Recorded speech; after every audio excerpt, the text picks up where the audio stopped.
Bonjour, bienvenue dans cette deuxième vidéo de la série Suivre l'Esprit. À nouveau, nous allons suivre Nick Cross et Peter Onfeld qui nous présenteront l'Église du Nouveau Testament et comment elle s'est développée et comment cela nous est relaté dans le livre des Actes. N'oubliez pas que vous pouvez retrouver en détail tous ces éléments dans ce livre Suivre l'Esprit. Un lien est indiqué dans la description pour pouvoir le commander. Dans le livre des Actes, faire des disciples a été fait au travers des flux relationnels, à travers les relations. Nick Cross et Peter Onfeld nous montrent le rôle principal de l'église d'Antioche, avec tout d'abord Barnabas et ensuite Paul, qui, guidés par l'Esprit, vont au travers des voyages suivre les différents flux relationnels. Bon visionnage.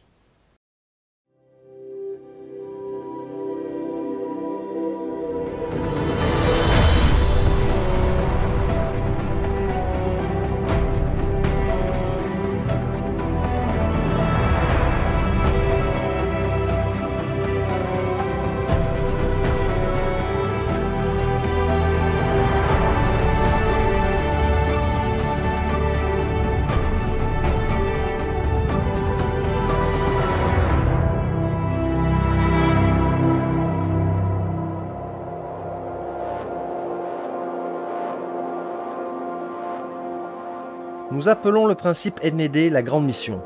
Jésus a dit « Allez et faites des disciples de toutes les nations ». Mais le mot employé dans Matthieu 28 est « ethné ». Allez et faites des disciples de toute ethnicité ou de flux relationnel. Nous sommes à Antioche, le point de départ de tous les voyages missionnaires. Chaque voyage était construit sur le principe ethné de la grande mission. Lors du premier, des églises furent implantées et multipliées en flux relationnels. Lors du deuxième, le focus était sur oikos ou foyer dans des flux relationnels.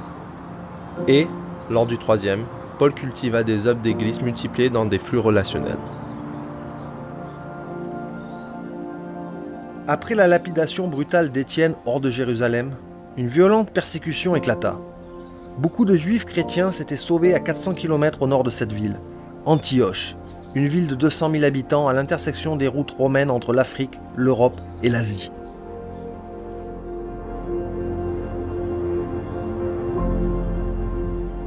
Antioche était renommée pour ses excès et ses vices, avec des temples et leurs prostituées.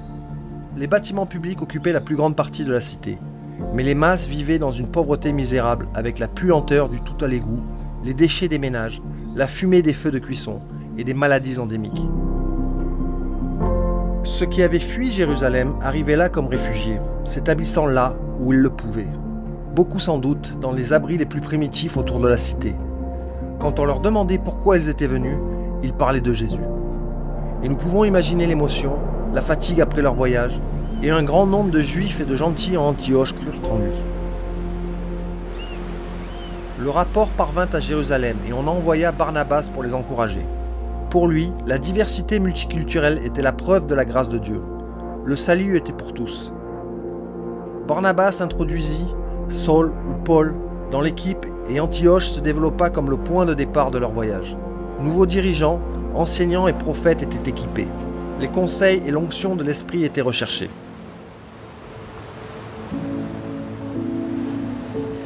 Mais de quelle façon les flux relationnels déterminaient-ils leur destination? Paul avait déjà passé un certain nombre d'années en Cilicie dans ces flux relationnels. Et maintenant l'Esprit les envoyait à Chypre, où Barnabas et Jean-Marc avaient des liens familiaux.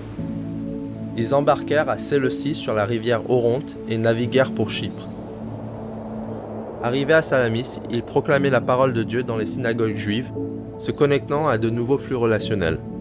Dans les synagogues, il avait peut-être retrouvé ceux qui étaient allés à la rivière Jourdain pour écouter prêcher Jean-Baptiste, avaient peut-être été baptisés par lui, ou certains qui avaient été présents à Jérusalem environ 15 ans auparavant à l'époque de la Pentecôte. Paul était toujours en état d'alerte pour identifier de nouveaux flux relationnels. Parce que Jésus avait dit « Faites des disciples de toutes les ethnies ».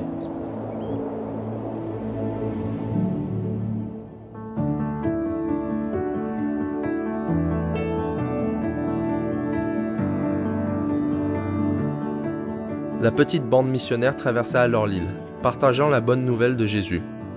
Quand ils arrivèrent à la capitale provinciale, le nouveau Paphos, à l'ouest, le gouverneur Sergius Paulus les fit appeler. Son sorcier de la cour, un faux prophète juif, essaya de le distraire, mais il crut en Jésus.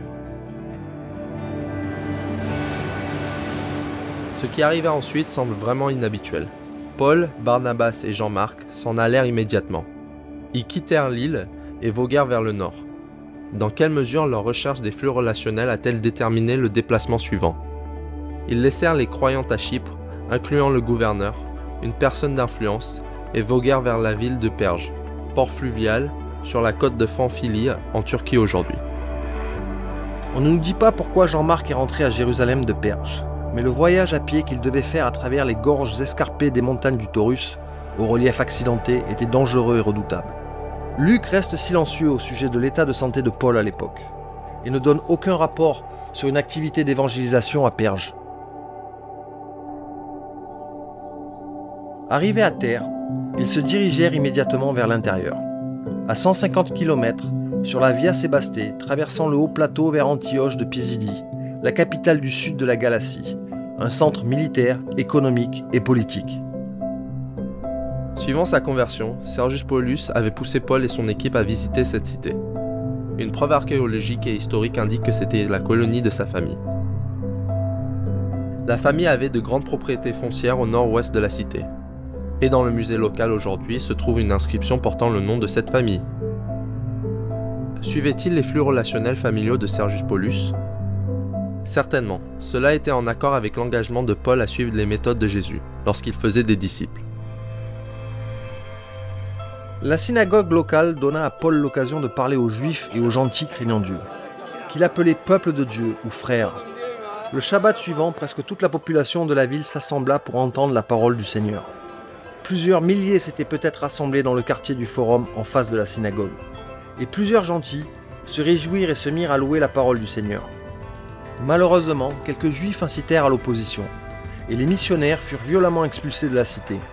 Ils se sauvèrent à Iconium, mais ils furent forcés de se sauver à Lystre, où Paul fut lapidé et laissé pour mort.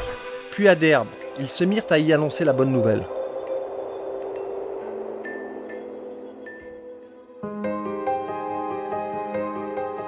Des églises étaient implantées dans chaque endroit, et ces nouveaux rassemblements de croyants se multipliaient.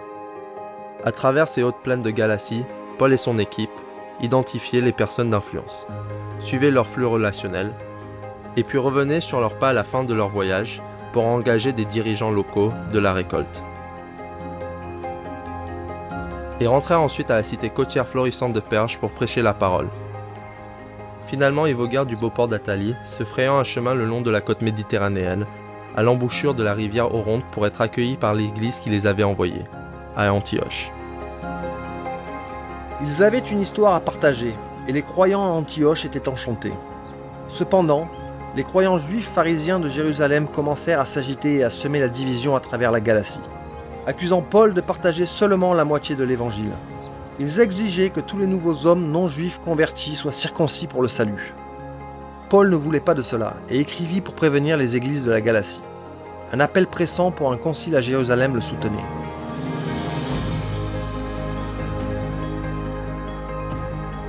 Le premier voyage missionnaire de Paul apporta le message de Jésus aux gentils de la Galatie, utilisant le principe ethné de la grande mission de Jésus.